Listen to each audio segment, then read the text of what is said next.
Welcome to my channel. আজকের গল্পটা আবার একটু আলাদা।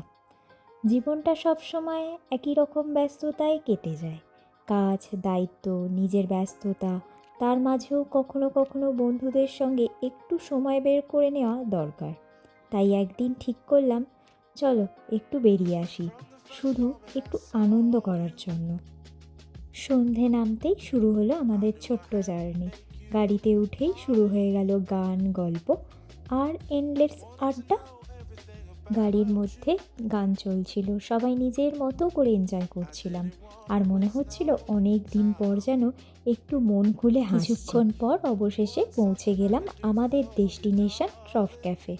আর ক্যাফের ভেতরে ঢুকেই প্রথম যে জিনিসটা চোখে পড়ল সেটা হলো অসাধারণ অ্যাম্বিয়েন্স। চারপাশে এত সুন্দর ফ্লাওয়ার্স, লাইটস, গ্রিনারি আর সুন্দর সুন্দর কর্নার্স। সত্যি বলতে কিছুক্ষণ শুধু দাঁড়িয়ে দাঁড়িয়ে জায়গাটাকে দেখতেই ইচ্ছা করছিল। প্রতিটা কর্নার যেন ছবি তোলার জন্য তৈরি। একটা ক্যাফে এত সুন্দর হতে পারে সেটা এখানে না এলে বুঝতেই পারতাম না। তাই ক্যাফেটা একটু ঘুরে দেখলাম, আর ন্যাচারালি শুরু হয়ে গেল আমাদের ফটোশ্যুট।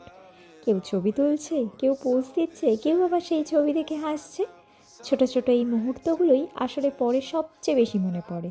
পারফেক্ট পিকচারের থেকেও বেশি ইম্পর্ট্যান্ট ছিল একসঙ্গে থাকা আর সেই মুহূর্তগুলো এনজয় করা। এরপর এলো আমাদের সেই সেলিব্রেশনের সময়। বন্ধুর বার্থডে বলে কথা, তাই কেক, হাসি, ছবি আর অনেক অনেক ভালোবাসা, সব কিছু মিলিয়ে মুহূর্ত আরও স্পেশাল হয়ে গেল। আর এই সব আনন্দের সাথেই ছিল খাবার। আমাদের টেবিলে ছিল চিকেন ড্রামস্টিক, চিলি চিকেন আর ফ্রায়েড রাইস। সত্যি বলতে খাবারগুলো ছিল অসাধারণ। খেতে খেতে শুরু হলো গল্প, হাসাহাসি, একসঙ্গে সময় কাটানো, মানে একদম পারফেক্ট ইভিনিং। যা যা দরকার হয় সবই যেন ছিল। অনেকটা সময় একসঙ্গে কাটানোর পর এবার ফেরার পালা। গাড়িতে ফিরতে ফিরতে চলল গল্প আর দিনের সব মুহূর্ত নিয়ে আলোচনা। বাইরে তখন রাত, রাস্তার আলো পেরিয়ে আমরা ধীরে ধীরে বাড়ির পথে। দিনটা শেষ হয়ে যাচ্ছিল, কিন্তু সঙ্গে নিয়ে ফিরছিলাম অনেক ছবি, অনেক হাসি আর সুন্দর মেমোরি। এরকম ভিডিও যদি তোমাদের ভালো লাগে তাহলে লাইক, শেয়ার, সাবস্ক্রাইব করতে ভুলো না যেন। Thank you for watching.